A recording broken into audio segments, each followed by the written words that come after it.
Cut your throat according to your cloth is an idiomatic expression that means living below your means. Expenses of an individual must not go beyond their salary. No matter how much money they already have, they still prefer to save it rather than spend it. These people usually have the habit of getting rid of what they don't need. Garage sales are an example. While to those with a kind heart, they donate their clothes to people who are really in need. The easy life is hard to achieve, and you have to work hard to attain and maintain it. The informal sector has been growing and growing over the years. Many Filipinos find it as something to work with just to make ends meet. Because of its tax-free setup, it gives jobs to everyone without any formal training, which can be beneficial for the part of the society since not everyone have finished school.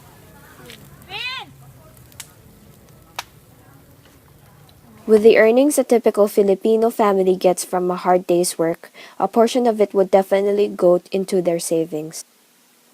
Some kids are now gifted coin banks at an early age. Nowadays, practical Filipinos really do save money just in case of any unforeseen situations. Life is something that cannot be predicted. People must be prepared at all times. Frugality is the act of spending money judiciously. It requires a mindsetting that limit the wants of a person, making room for what it is really needed.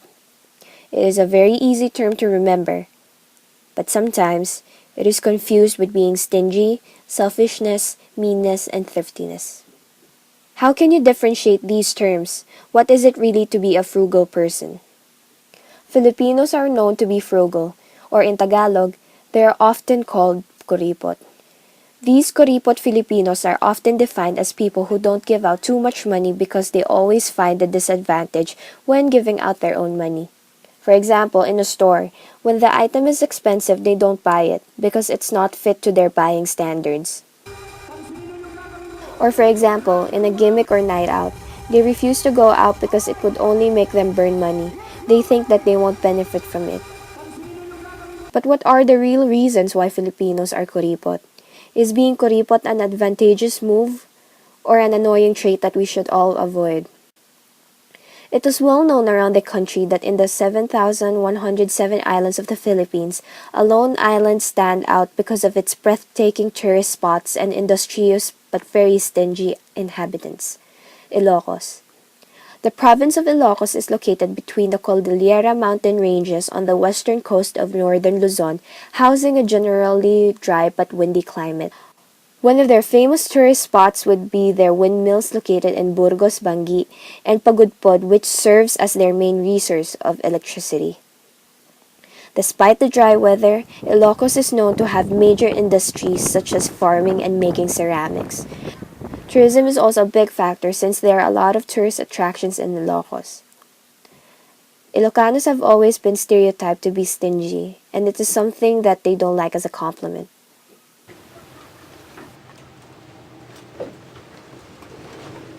Nandiyan maganda yung naimot di Ilocano. Haan nga kinaimot. Mga diyan man.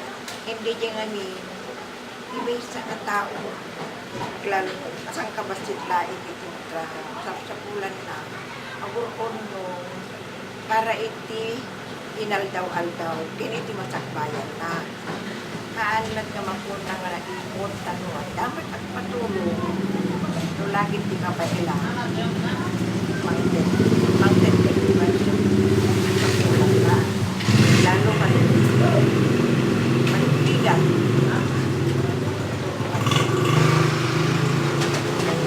Lain na sa manahal. Ako daw manitigan. Tulungan lang. Yan lang. Go. Okay pa. DJ, sang kabatit nga basta pula na kwarta, urnongin mi, uray sang kabatit, tapno idata adda, inaldaw nga mapalin mo sa rin, narigat yan gargar po, mga laing mo, aghan nga makanay na matatapulang mo, ang gargar ka. Aglalo, kung hindi sakit, adda mapalin mo, kaunti. Deala.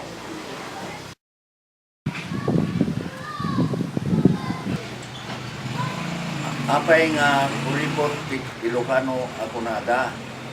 Ti kuripot ti kunana iti dialect mi nga Ilocano naimot para naimot. Ket deta nga naimot nga kunada saan haan kami nga naimot ngem parang datay kita kami tinasasayat ako mayan tapno agbyag kami nga nasayaat.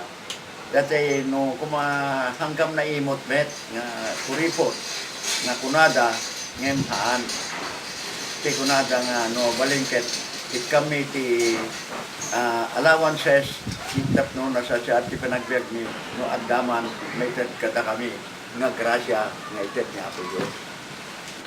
No at kami masapol nga kitain mi no mano ti pakagaston mi iti dijay nga kwarta nga adda kami tapno amo mi nga ibagay ti pinagbiag mi. Ket data nga pinangkita mi ti dijay nga kwarta nga kami mi masapol nga kitain mi ti kasapulam mi ita ken ti sumarsaruno aldaw. The Ilocos region is situated in between the barren lands of the Cordillera mountain ranges and the South China Sea. Although their rich land is blessed with agricultural benefits, making a living in Ilocos is very difficult. With a growing population, the Ilocania is absolutely not enough to provide for every resident. This harsh environment has made the Ilocano become a fighter and a survivor. His attitudes and behavior are focused towards living a better life.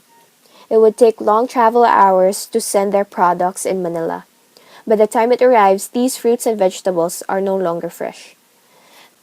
The Ilocanos value money so much that most people see them as stingy, when in fact they are just penny wise. They want to spend their earnings wisely. We challenged two girls who love going to Changias to raid the Taytay Changi to buy only the things they need for the amount of 300 pesos only in their pockets. Hi! So, kung may nagagawin yung challenge na to, 300 pesos kaya kaya to.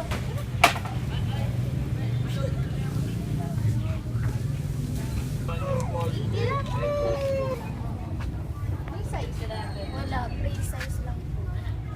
Sige, isa. Walang tawad?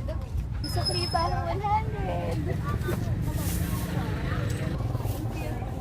Tara, ikot pa.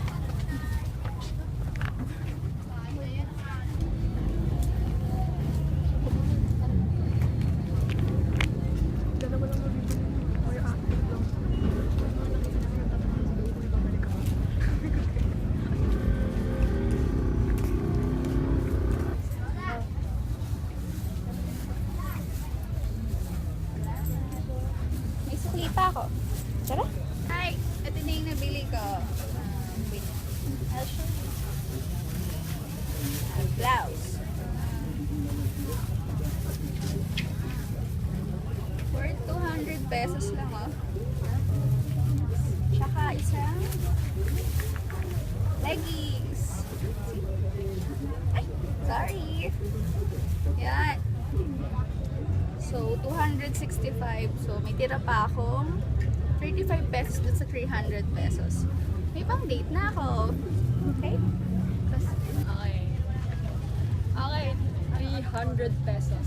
Kaya to. Let's do this. Ano po yun?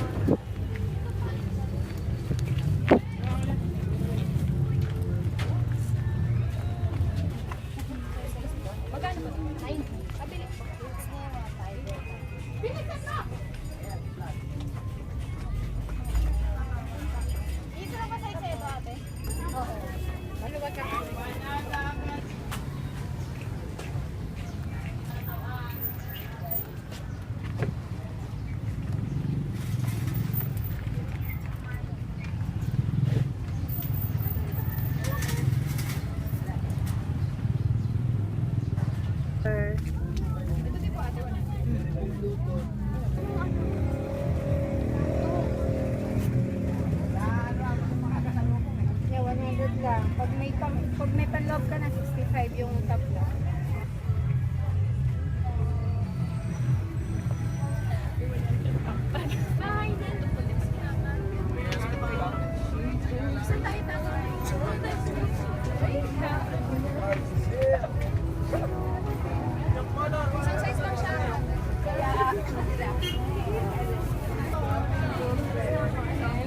So, ito rin nabili ko.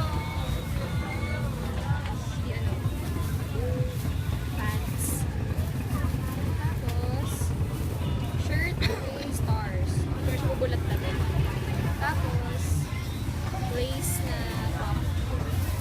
May natira pa We ako. Filipinos also consider that you are a kuripot person if you choose to buy clothes and other stuff in the Tiangge rather than in malls.